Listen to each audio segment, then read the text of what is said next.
Capítulo 6. Vida espírita. Percepções, sensações e sofrimentos dos espíritos. Pergunta número 237. A alma, uma vez no mundo dos espíritos, conserva as mesmas percepções que tinha nesta vida? Sim, e outras que não possuía, porque o seu corpo era como um véu que as obscurecia. A inteligência é um atributo do espírito, mas se manifesta mais livremente quando não tem entraves. Pergunta 238. As percepções e os conhecimentos dos espíritos são ilimitados, ou seja, sabem eles todas as coisas? Quanto mais se aproximam da perfeição, mais sabem. Espíritos de hierarquia superior possuem um amplo universo de conhecimentos. Os espíritos inferiores são mais ou menos ignorantes com relação a todas as coisas. 239. Os espíritos conhecem o princípio das coisas? Conforme a sua elevação e a sua pureza. Os espíritos inferiores não sabem mais do que os homens. 240. Os espíritos compreendem a duração do tempo como nós? Não, e é isso que faz com que nem sempre nos compreendamos, quando se trata de fixar datas ou épocas. Os espíritos vivem fora da percepção do tempo, como nós o compreendemos. A duração, para eles, praticamente inexiste e os séculos, se longos para nós, não são mais do que instantes que desaparecem na eternidade. Da mesma forma que, para aquele que se eleva no espaço, as desigualdades do solo se apagam e desaparecem. 241. Os espíritos fazem do presente uma ideia precisa e mais justa que nós? Precisamente como aquele que, vendo claramente, tem uma ideia mais justa das coisas do que o cego. Os espíritos veem o que os homens não veem e julgam diferentemente destes últimos. Mas ainda uma vez, isso depende de sua elevação. 242. Por que meios têm os espíritos o conhecimento do passado? Esse conhecimento tem limites? O passado, quando dele nos ocupamos, é o presente, precisamente quando, de vossa parte, lembrar-vos de um fato que vos tenha causado profunda impressão no curso de vossa existência. Como não temos mais o véu material que obscurece a nossa inteligência, lembramo-nos das coisas que desapareceram da sua memória. Mas nem tudo é conhecido pelos espíritos, e a começar pela sua própria criação. Pergunta 243. Os espíritos conhecem o futuro? Isso ainda depende da sua perfeição. A miúde apenas o entrevem, mas nem sempre lhes é permitido revelar. Quando veem, ele lhes parece presente. O espírito vê o futuro mais claramente à medida que se aproxima de Deus. Após a morte, a alma vê e abrange de relance suas migrações passadas, mas não pode ver o que Deus lhe prepara. Para tanto, é preciso que esteja totalmente integrada nele, após sucessivas existências. 243. A. Os espíritos que alcançaram a perfeição absoluta têm pleno conhecimento do futuro? Plenamente, não é a palavra, porque somente Deus é o único e soberano Senhor e ninguém o pode igualar. Pergunta 244. Os espíritos veem a Deus? Somente os espíritos superiores o veem e o compreendem. Os inferiores o sentem e o adivinham. 244. A. Quando um espírito inferior diz que Deus lhe proíbe ou lhe permite isto ou aquilo, como sabe que a proibição ou a permissão lhe vem de Deus? Ele não vê a Deus, mas sente a sua soberana vontade e, quando uma coisa não deve ser feita ou uma palavra não deve ser dita, sente como uma intuição, uma advertência invisível que o inibe de fazê-lo. Não lhes ocorrem pressentimentos, que são como advertências secretas para fazer ou não tal coisa.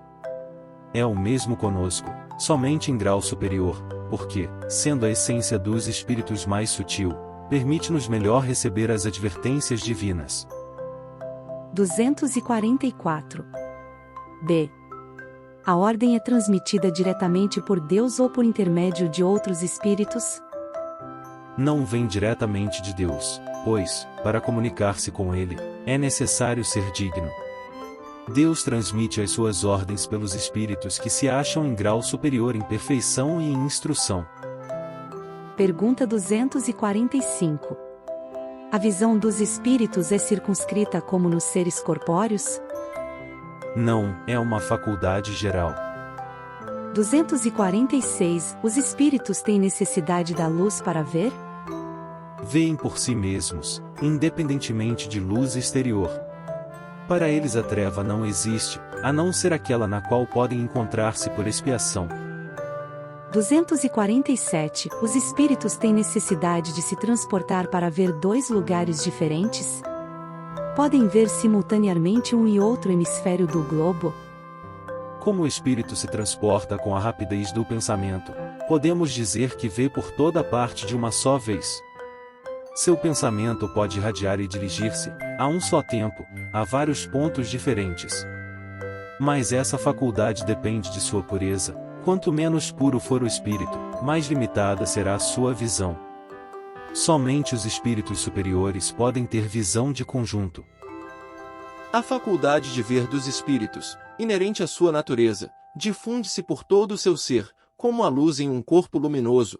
É uma espécie de lucidez universal que se estende a tudo, envolvendo simultaneamente o espaço, o tempo e as coisas, e para a qual não há nem trevas, nem obstáculos materiais.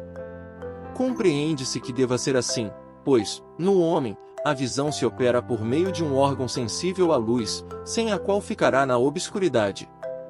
Mas, nos espíritos, a faculdade de ver, abstração feita a qualquer agente exterior, é um atributo próprio, independentemente da luz. Ver forma e ubiquidade dos espíritos. Questão 92. Pergunta 248. O espírito vê as coisas tão distintamente como nós? Mais distintamente, porque a visão do espírito penetra o que a sua não pode penetrar. Nada a obscurece. 249. O espírito percebe os sons? Sim, e até aqueles que são imperceptíveis aos vossos sentidos imperfeitos. 249. A faculdade de ouvir, bem como a de ver, está em todo o seu ser? Todas as percepções são atributos do espírito e fazem parte do seu ser. Quando ele se reveste de um corpo material, elas se manifestam pelos meios orgânicos, mas, no estado de liberdade, não estão mais localizadas. 250. Desde que as percepções são atributos do espírito, ele pode deixar de usá-las? O espírito vê e entende apenas o que quer. Isto de uma maneira geral e, sobretudo, para os espíritos elevados, porque os imperfeitos ouvem e veem muitas vezes, malgrado a sua vontade, o que pode ser útil ao seu adiantamento. Pergunta 251. Os espíritos são sensíveis à música? Refere-se à música da terra? O que é ela perante a música celeste? Essa harmonia da qual ninguém pode ter sequer uma ideia. Uma é para outra o que o canto do selvagem é para a suave melodia. No entanto, os espíritos vulgares podem provar certo prazer em ouvir a música dos homens, porque ainda não compreendem outra mais sublime.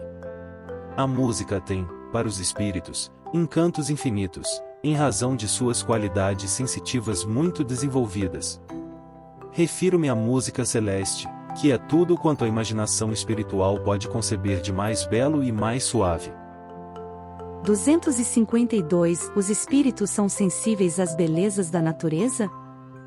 As belezas naturais dos diversos planetas são tão diferentes, que estamos longe de conhecê-las todas. Sim, são sensíveis, segundo sua aptidão para apreciá-las e compreendê-las. Para os espíritos elevados há belezas de conjunto, diante das quais se apagam, por assim dizer, as belezas dos detalhes.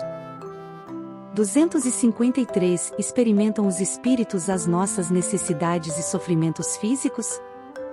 Eles os conhecem porque os sofreram, mas não os experimentam materialmente como os encarnados, porque são espíritos.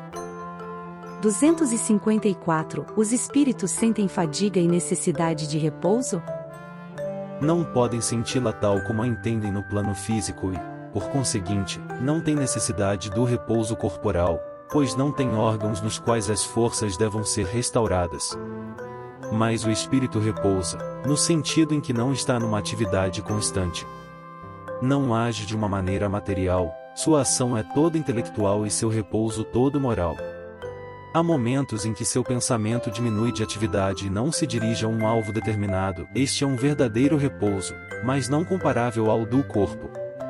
A espécie de fadiga que os espíritos podem provar está na proporção de sua inferioridade, pois, quanto mais elevados se tornam, menos lhes é necessário o repouso. 255. Quando um espírito diz que sofre, qual a natureza do seu sofrimento? Angústias morais, que o atormentam mais dolorosamente que os sofrimentos físicos. Pergunta 256. Como se explica, então, que alguns espíritos se queixem de sofrer frio ou calor?